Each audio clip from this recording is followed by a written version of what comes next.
जरा सोच कर देखिए, जिस देश में आप रहते हैं वहाँ की मिट्टी कम से कम उपजाऊ होती जा रही है, जिससे फसल उगाना मुश्किल होता जा रहा है। भारतीय राजधानी में रेतीले तूफान की हालत बनी हुई है और अब इस इलाके के जल्द ही रेगिस्तान बनने की आशंका है। मिट्टी का रेत बनना और मिट्टी का कटाव दोनों ही चिंता के विषय हैं। मिट्टी ही वो जगह है जो अनगिनत जीवों का घर है। उन पनपते जीवों के कारण ही मिट्टी में सब कुछ पैदा होता है। हमें खाना मिलता है, जानवर जिंदा रहते हैं। ये सब इसलिए होता है क्योंकि मिट्टी अच्छी है। जब मिट्टी अच्छी नहीं रह जाएगी, यानी कई मायनों में आपने दुनिया को बर्बाद कर दिया है। पर असल मुद्दा मिट्टी है। संयुक्त राष्ट्र की एजेंसियों के पास पर्याप्त वैज्ञानिक सबूत हैं। वो ये साफ कह रहे हैं कि हमारी जमीन पर 80 से 100 फसलों के लिए ही खेती की मिट्टी बची है। यानी हमारी खेती करने के लायक जमीन 45 से 60 सालों तक ही बचेगी। वो इसे मिट्टी का विनाश या अंत कह रहे हैं।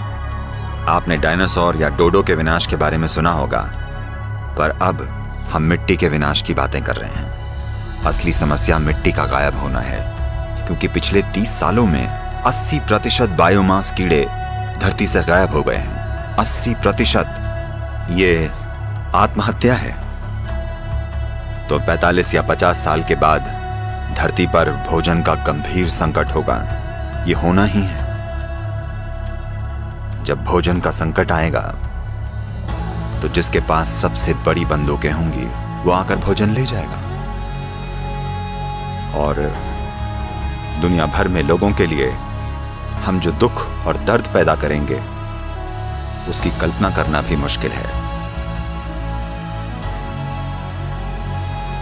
यह मत सोचिएगा कि सिर्फ गरीब मरेंगे, वो अमीरों को मारेंगे और अमीर मरेंगे। तो मैं चिंता पैदा करने की कोशिश नहीं कर रहा हूं। दुनिया के मुख्य वैज्ञानिक इसकी भविष्यवाणी कर रहे हैं। तो हम इसका क्या करने वाले हैं?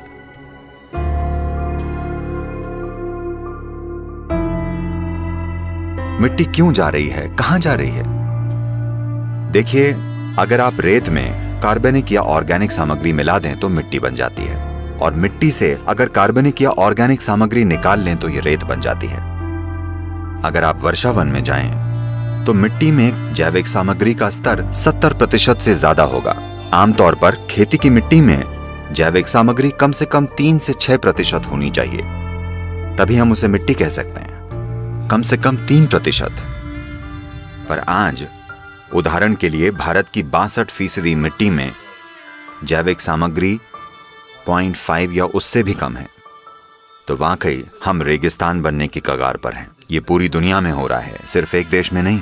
जिस तरह से खरपतवारनाशी, कीटनाशकों या पेस्टिसाइड्स का इस्तेमाल हो रहा है, हमें यह समझना होगा कि बायोडायवर्सिटी या जैव विविधता का लगभग 82 से 86% मिट्टी के ऊपरी 12 इंचों में होता है। इसका मतलब है हम जैव विविधता को बिल्कुल नष्ट कर रहे हैं।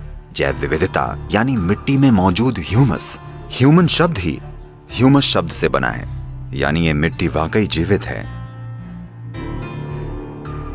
तो ये बहुत बहुत जरूरी है कि मिट्टी पर ध्यान दिया जाए।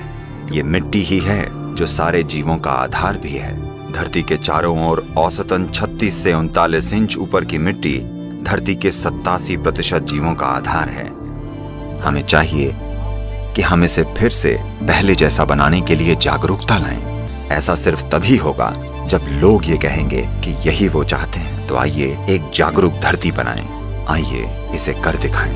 लाए हरित संजीवनी, पाए हरित संजीवनी, लाए हरित संजीवनी, पाए हरित संजीवनी।